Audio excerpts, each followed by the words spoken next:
Hello students, now we are going to discuss consumer equilibrium MCQs. एक consumer किस समय equilibrium में होता है? कंज्यूमर का सबसे पहला मोटिव क्या है? वो मैक्सिमम से मैक्सिमम सेटिस्फेक्शन चाहता है। वो अपनी इनकम को इस तरह स्पेंड करना चाहता है कि उसको मैक्सिमम सेटिस्फेक्शन मिले। ठीक है, तो कंज्यूमर इक्विलिब्रियम के आपके सिलेबस में दो अप्रोचेज हैं मेजर करने की। कार्डिनल, जिसके अकॉर्डिंग आप यूटिलिटी को मतलब मेजर कर सकते हो यूटिल्स में, ठीक है, यानी मार्शल के द्वारा दी गई है।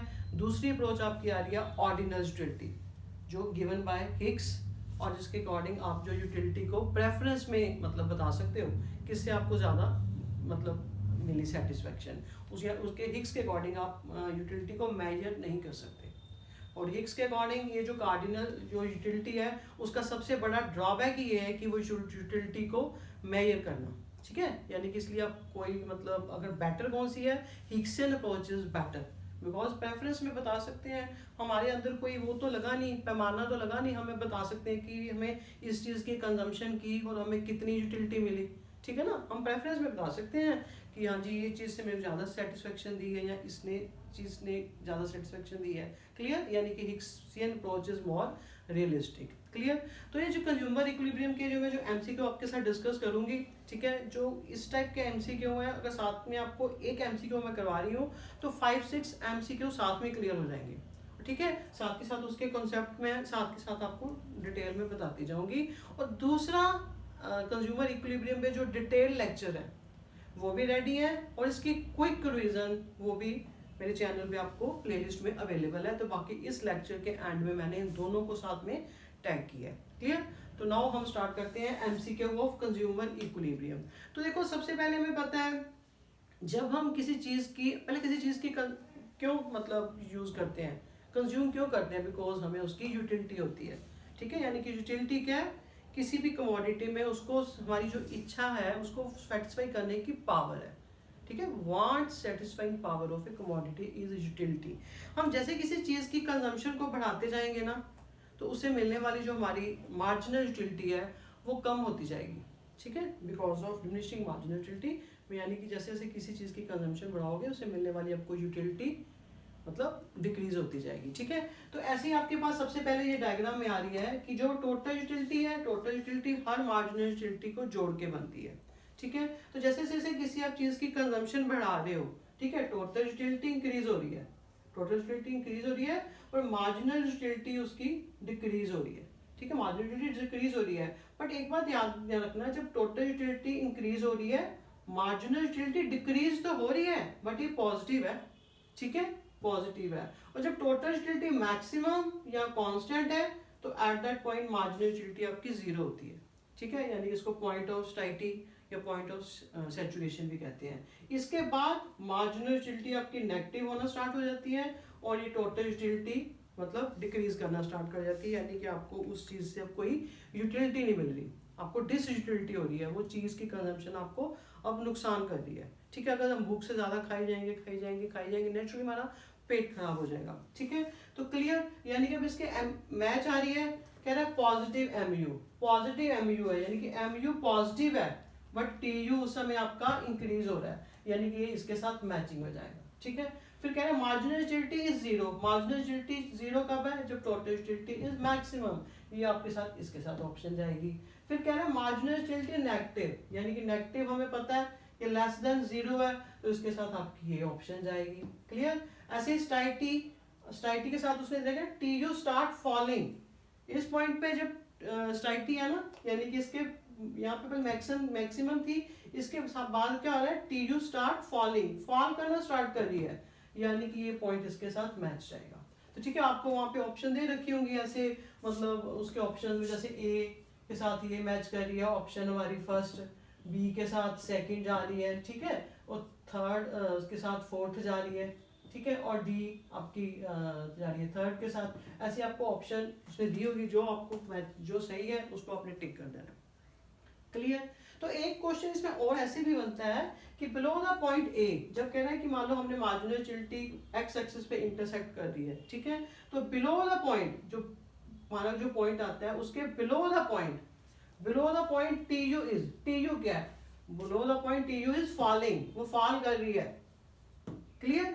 तो दूसरा मतलब ये नहीं है कि किसी चीज की जो हम यूज करते हैं मतलब यूटिलिटी इज ऑलवेज यूजफुल, ऐसा नहीं होता कि यूटिलिटी ऑलवेज यूजफुल है। जैसे कि लोगों को एडिक्शन है अल्कोहल की, तो वैसे तो सेहत हेल्थ को खराब करती है ना, ठीक है ना, उसकी यूटिलिटी मतलब जरूरी नहीं है कि आप चीज को कंज्यूम कर रहे हो तो दैट इज हमेशा यूजफुल हो।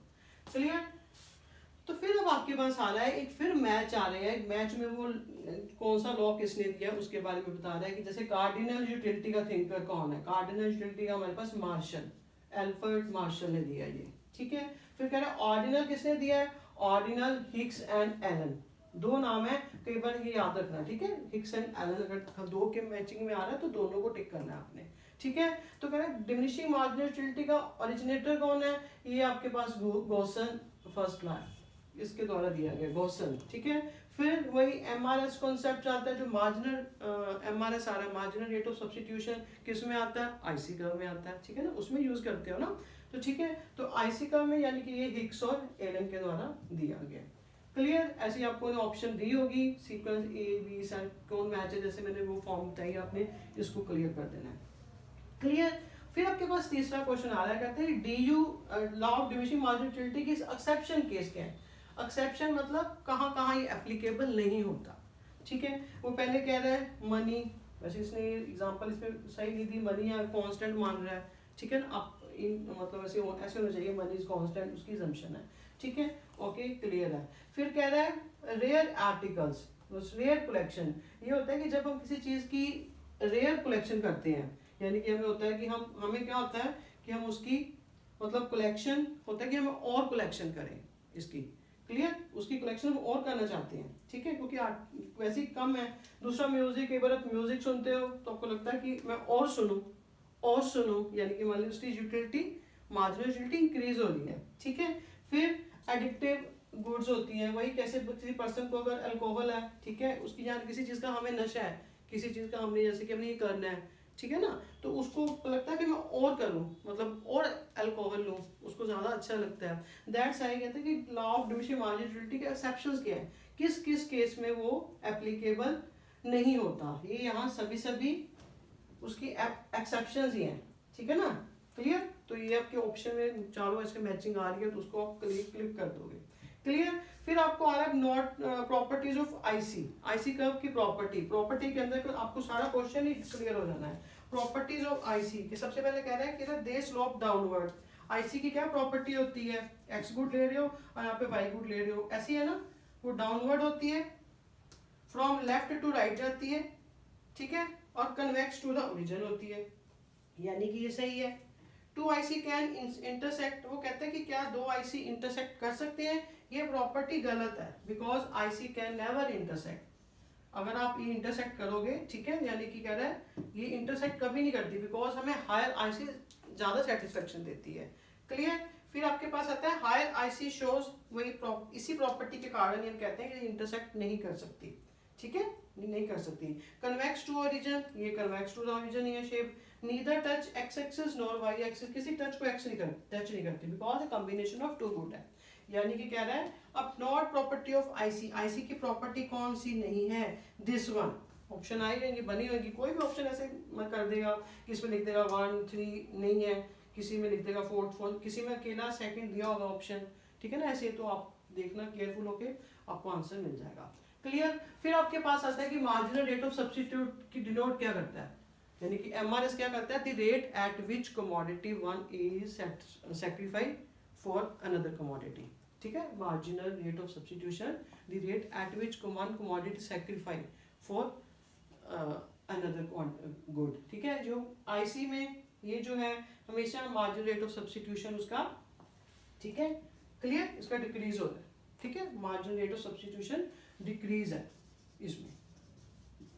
क्लियर। फिर आगे आपके पास 6 क्वेश्चन आ रहा है कि IC curve for perfect substitute. अब ये देखो हम कह रहे हैं आईसी कर्व पे हम कह रहे थे गुड एक्स है, हम जैसे ले लेते हैं कि एप्पल है, ठीक है, एप्पल है और यहाँ बनाना ले लिए, ठीक है, सब्स्टिट्यूट है, क्लोज सब्स्टिट्यूट है, ठीक है, यानी कि फ्रूट तो है, तो फ्रूट ही है ना, ठीक है, वो नहीं अवेलेबल, हमने खाना फ्रूट था, हमने वो खा लिया, ठीक है। तो उस केस में आपके पास ये कन्वेक्स टू द ओरिजिन है। अब कह रहा है कि कई बार मान लो परफेक्ट सब्स्टिट्यूट्स आ रहे हैं। परफेक्ट सब्स्टिट्यूट यानी कि मान लीजिए कोई वाटर बॉटल है, अब बिस्लरी की भी लो, किनले की ले लो, वो एक है, वो परफेक्ट सब्स्टिट्यूट आ रहे हैं।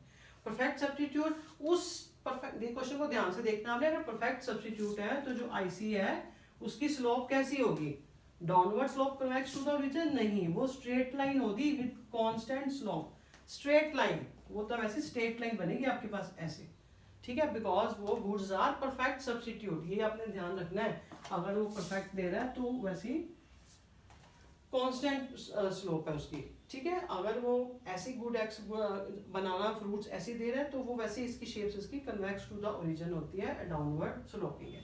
क्लियर। फिर नेक्स्ट क्वेश्चन आपके पास जैसे बजट सेट का आ रहा है। बजट सेट क्या होता है, जैसे ये हमारी कोई दो गुड ले रहा है, ठीक है, गुड आपके पास एक्स है और गुड वाई है, ये सारे यहाँ तो अगर इस पॉइंट के ऊपर है, मान लो ये बजट लाइन है उसकी, ठीक है, बजट लाइन है, अगर इस पॉइंट के ऊपर है यानी कि सारी अपनी इनकम को खर्च कर रहा है। अगर वो इसके अंदर है यानी कि ये भी अगर एक पॉइंट कंज्यूम कर रहा है यानी कि पूरी इनकम को खर्च नहीं कर रहा। ये अगर पॉइंट बाहर है तो ये नॉन अटेनेबल पॉइंट है क्योंकि उसके बजट से बाहर है। क्लियर। अब ऐसे आपके पास आ रहा है बजट सेट, बजट सेट, फिर कहता है बजट लाइन, ठीक है, बजट लाइन ये आपके पास कह रहा है, फिर change in income, change in price. Budget set क्या कह रहा है, बजट सेट बता रहा है ऑल अफोर्डेबल कॉम्बिनेशन है, वो सारे कॉम्बिनेशन जो अफोर्ड कर सकता है, ठीक है। फिर बजट लाइन, ठीक है, बजट लाइन, बजट लाइन वो बता रहा है मतलब मैचिंग ध्यान से अगर देखते हो ना, बजट लाइन वो बता रहा है कि बजट लाइन हमेशा ये उसके टेंजेंट होती है, टेंजेंट टू आईसी कर्व, ठीक है, आईसी इक्वेशन जब करते हो तो उसके टेंजेंट आएगी ऐसे, बजट लाइन ऐसे टेंजेंट टच करेगी, ठीक है। फिर कह रहा है change in income, change in income से होने से क्या होता है, बजट लाइन आपकी ऐसे आगे को शिफ्ट कर जाएगी, चेंज इन इनकम से आगे को शिफ्ट कर गई, शिफ्ट्स इन उसमें शिफ्ट्स आएंगे, उस पैरेलल टू उसके बन जाएगी शिफ्ट्स, ठीक है। चेंज इन प्राइस, देखो अगर चेंज इन प्राइस दोनों को प्राइस दोनों गुड का प्राइस चेंज हो रहा है फिर मतलब ठीक है, तो फिर उसमें शिफ्ट्स भी आ सकते हैं, बट हमारे पास अब कोई ऑप्शन ही और नहीं है, ठीक है। अपने ये मान के फिर चलेंगे चेंज इन प्राइस यानी कि एक प्राइस, एक कमोडिटी का प्राइस चेंज हुआ है यानी कि अगर इस कमोडिटी का प्राइस कम हो रहा है तो उसको ज्यादा लेगा फिर, ठीक है ना, यानी कि इसमें फिर आएगी रोटेशन, रोटेशन, ठीक है। ये आपको अपने आप ये आपके इसी एमसीक्यू में 3-4 कॉन्सेप्ट्स मैंने क्लियर कर दिए, ठीक है। और ये क्वेश्चन जैसे आपको CUET 24 में आया हुआ है कि बजट लाइन पर से निकलती कहते हैं कैसे है, प्राइस ऑफ वन कमोडिटी को उसको एक्स के साथ क्वांटिटी को उसके प्राइस के साथ मल्टीप्लाई करके फिर दूसरी और को प्राइस को उसकी क्वांटिटी के साथ जब मल्टीप्लाई करके ऐड करोगे तो दैट इज आपके पास मतलब इसकी इक्वेशन बनती है। अगर तो ये इक्वेशन है ना जो less than and equal to M है, मतलब अगर इक्वल टू एम है यानी कि वो सारी इनकम अपनी स्पेंड कर रहा है यानी कि पॉइंट इसके ऊपर आ रहे हैं, बजट लाइन के ऊपर आ रहे हैं, ठीक है। अगर लेस देन की इक्वेशन बन रही है, लेस देन वाली अकेली कांस्टेंट नहीं आ रही इक्वल वाली, तो यानी कि वो पॉइंट उसके अंदर है, ठीक है। ऐसे भी ये बता रहा है, इक्वेशन कह रहा है ये क्या है, ठीक है, उसने इक्वेशन दे दी, वो कह रहा है क्या है, ये बजट है, बजट सेट है, बजट कांस्टेंट है, बजट बिहेवियर है, ठीक है। यानी कि ये बजट कांस्टेंट को बता रहा है यानी कि उसकी जो इनकम है ना यानी कि इससे वो बाहर नहीं जा सकता, ठीक है, उसकी ये कांस्टेंट है, ठीक है, उसकी रुकावट है, वो इसके ज्यादा बाहर नहीं जा सकता। क्लियर। ये जो आपके पास इक्वेशन आ रही है हम इक्वेशन ऐसे भी लिख सकते हैं और ऐसे भी लिख सकते हैं, एक ही बात है।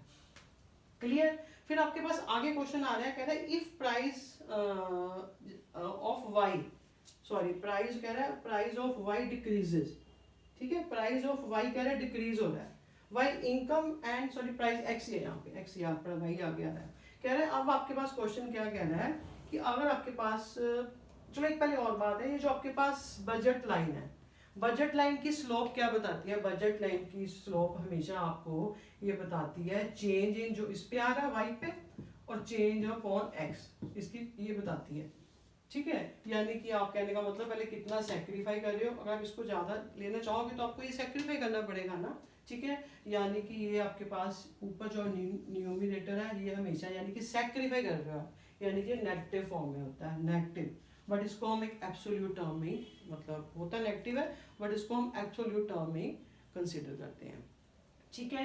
दूसरा जो बजट लाइन इज मतलब equal to price ratio, budget line है ना जो ये बजट लाइन जो आपके पास आ रही है इक्वल टू प्राइस रेशियो, दोनों गुड की प्राइस रेशियो के इक्वल है, ठीक है। फिर आपके पास कई बार ऐसे क्वेश्चन आते हैं, कह रहा है if price of x decreases, x good की प्राइस है, ठीक है, ये आपके पास ऐसे बजट लाइन दी है, प्राइस डिक्रीज हो रहा है, एक्स का प्राइस डिक्रीज हो रहा है, वाइल इनकम और प्राइस वाई रिमेन कांस्टेंट, इसका प्राइस सेम है, तो कह रहा है क्या इफेक्ट पड़ेगा, ए बजट लाइन बिकम फ्लैटर, यानी कि इसको ही वो ज्यादा कंज्यूम कर रहा है ना, वेरी इंपॉर्टेंट क्वेश्चन, ठीक है, यानी कि इसको ज्यादा कंज्यूम कर रहा है, तो यानी कि ये फिर ऐसे ही होगा, फ्लैटर ही बन रही है ना, ठीक है, फ्लैटर जा रही है, ठीक है। तो कह रहा है एक्स इंटरसेप्ट इंक्रीजेज, जो एक्स को वो कट कर रही थी वो इंक्रीज हुआ है, राइट, ठीक है। फिर line pivot from Y intersect, line कह रहा है यहाँ से फ्रॉम, पिवट फ्रॉम इसी से ओके इधर आ रही है ना, ठीक है, क्लियर है, ठीक है, ये ऑन मतलब ऑन एक्स एक्सिस आ रही है, अबाउट एक्स एक्सिस आ रही है, फ्रॉम वाई है, क्लियर है। फिर कह रहे हैं स्लोप बिकम स्टीपर, स्टीपर थोड़ी बन रही है, हम उसको ज्यादा ले रहे हैं, स्टीपर होती है अगर ऐसे उसको कम लेते, अगर उसका प्राइस इंक्रीज होता, तो यानी कि ये वाली ऑप्शन नहीं है, तो यानी कि आपके पास वहाँ पे आंसर में जो भी आपके साथ मैचिंग बन रही है, जैसे जिसमें तीनों ऑप्शन आ रही है, तो उसको आप इसको क्लिक करोगे, ठीक है। तो ऐसे कुछ क्वेश्चन ऐसे भी बन जाते हैं, मान लीजिए कह रहे हैं कि आपकी इनकम 50% इंक्रीज हुई, कंज्यूमर की इनकम 50% इंक्रीज हुई, तो जो प्राइस ऑफ बोथ गुड्स हैं वो भी 50% इंक्रीज हुए, तो बजट लाइन पे क्या इफेक्ट आएगा, क्या वो रोटेशन होएगी, शिफ्ट होएगी, क्या होएगा, नहीं, तो उस केस में आपकी जो बजट लाइन है वो सेम वही रहेगी, बिकॉज अगर इनकम इंक्रीज हो रही है तो प्राइसेस ऑफ बोथ गुड भी इंक्रीज हो रहे हैं, तो वो स्ट्रेट लाइन उसमें कुछ भी चेंजेस नहीं आएंगे, ठीक है, कोई मूवमेंट और शिफ्ट नहीं आएगी, क्लियर।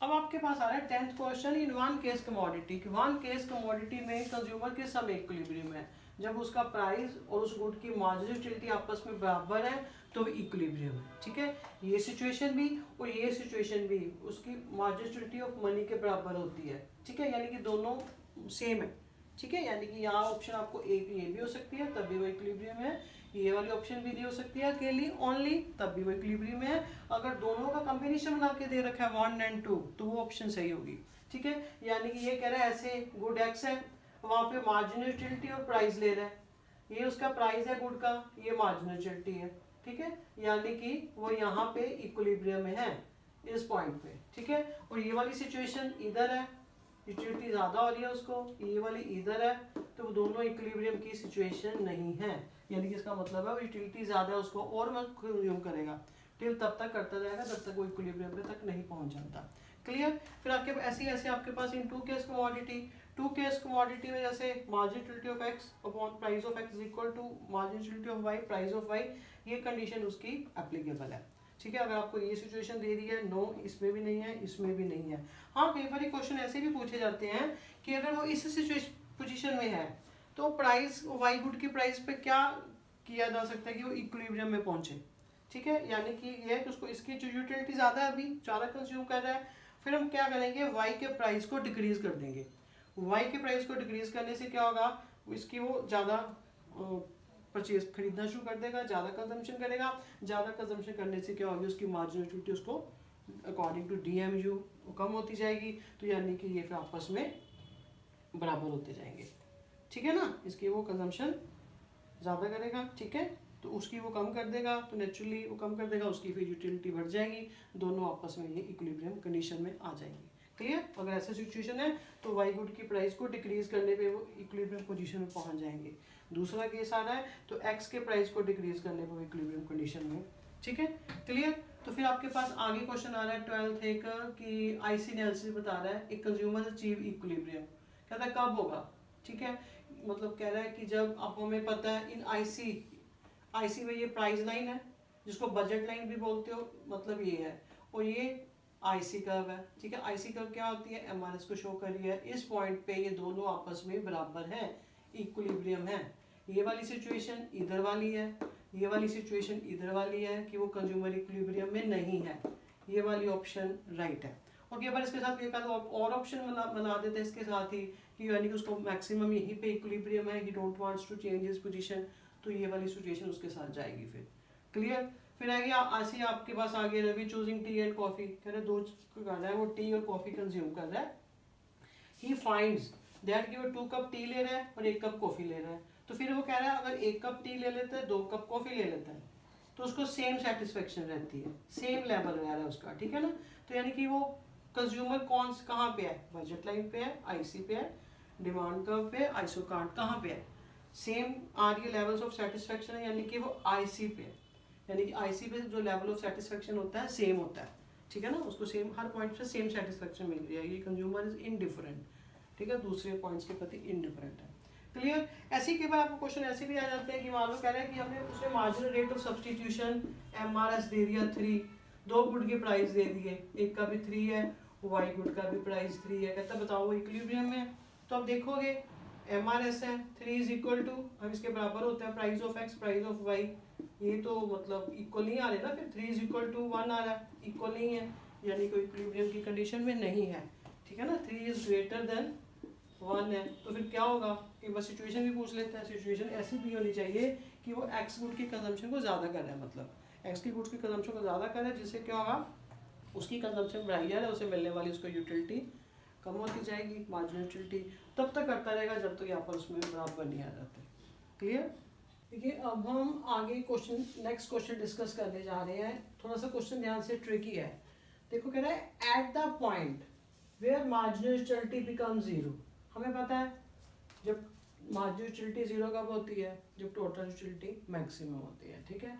अब वो क्या लिख रहा है, कह रहा है total utility reaches its maximum, ठीक है, maximum and ceases to rise further, ceases मतलब ओ यानी कि फर्दर रुकना, फर्दर इंक्रीज मतलब राइज होना रुक जाती है, यानी कि वो मैक्सिमम है, T U reaches its maximum and ceases to rise further, ठीक है, आगे उसने इंक्रीज नहीं होना, रुक गई, ठीक है, ठीक है ना, ऐसे ही होता है ना, रुक कांस्टेंट उसके बाद तो डिक्रीज होना शुरू हो जाती है ना, ठीक है। फिर कह रहा है team M U also become negative simultaneously, वो कह रहा है जब वो 0 है, इस पॉइंट पे जब वो 0 है तो क्या वो साथ में एम यू नेगेटिव भी हो जाती है साइमल्टेनियसली, देखो साइमल 0 है, 0 के बाद नेगेटिव होती है ना, यानी कि ठीक है ना, ट्रिक समझ आ गया ना क्वेश्चन का, ये स्टेटमेंट गलत है आपकी, ये ऐसी स्टेटमेंट भी क्वेश्चन आ जाती है, सीज यानी कि स्टॉप, मैक्सिमम के बाद वो फर्दर राइज होना रुक गई,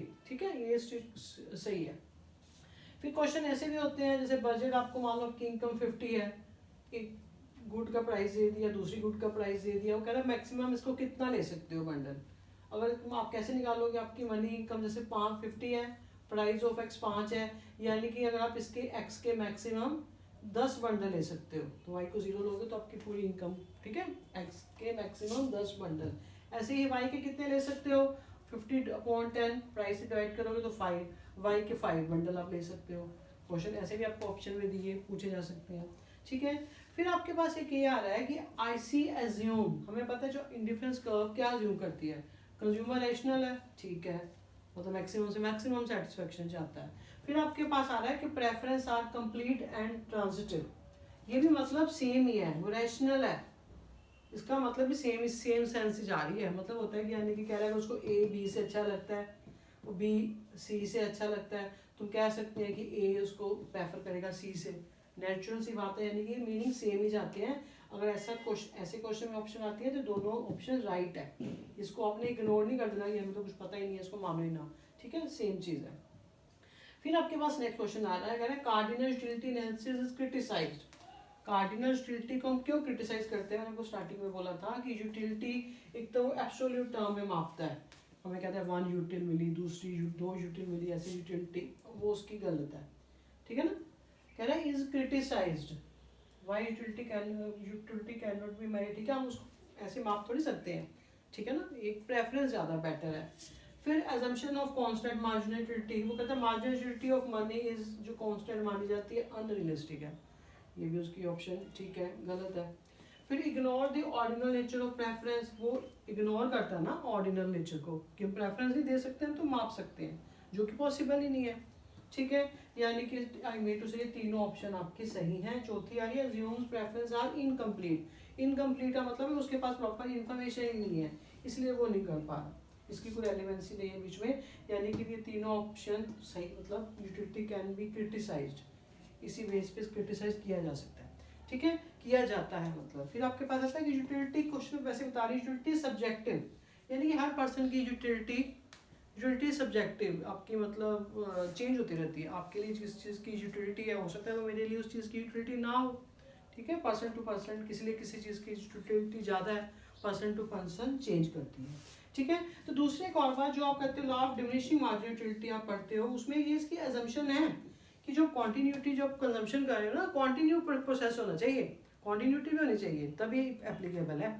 दूसरा वो सेम प्रमोशन होना चाहिए, ये नहीं कि आपने पहले आपने 2 सिप चाय पी ली तो थोड़ी देर बाद आपने बाद में फिर या उसी समय आपने आधा कप पी लिया, ठीक है। यानी कि जो प्रपोर्शन और कॉन्टीन्यूटी टाइम सेम होना चाहिए, ठीक है, कॉन्टीन्यूटी होनी चाहिए। तो ये उसकी एजम्पशन है, ठीक है। इसके बाद आपके पास ये क्वेश्चन आ रहा है कि बजट सेट, ये CUET में 25 में क्वेश्चन आया था, इसलिए मैंने इसको आपको पूरा लिख के बता रही हूँ। बजट सेट क्या है, कह रहे बजट सेट क्या होता है, थोड़ी कंफ्यूजन होती है बड़ी। कह रहे given the prices of goods and income, ठीक है, given the prices of goods and income. फिर कह रहे हैं any bundle as long at is cost less than और इक्वल टू इनकम। यानी कि बजट सेट हमें क्या होता है, बजट सेट मैंने बताया था अगर तो आप उस पॉइंट के ऊपर हो, यानी कि आप सारी इनकम को खर्च कर रहे हो तब उसको कंज्यूम कर रहे हो, ठीक है, पूरी इनकम को इक्वल है, ठीक है। अगर आप पॉइंट वो अंदर है यानी कि लेस देन, यानी कि आपकी इनकम से लेस देन भी हो सकता है बजट सेट और इक्वल भी हो सकता है, यानी कि this is the right option, ठीक है। बाकी ऐसे कंफ्यूज कर रहा है set of bundles available to the consumer, ये सब कंफ्यूज कर रहा है, this is the right option, clear. तो फिर कुछ ऐसे क्वेश्चन एक्चुअली केस स्टडी आ जाती है, कहते हैं कि मान लो मैगी पर बैन हुई थी, मैगी बैन हुई थी, बिकॉज बैन हुई, फिर हमें फियर पड़ गया, पैनिक हो गया, हमारे मैगी बैन होगी, तो हमने उसको ज़्यादा स्टोर करके रखना शुरू कर दिया।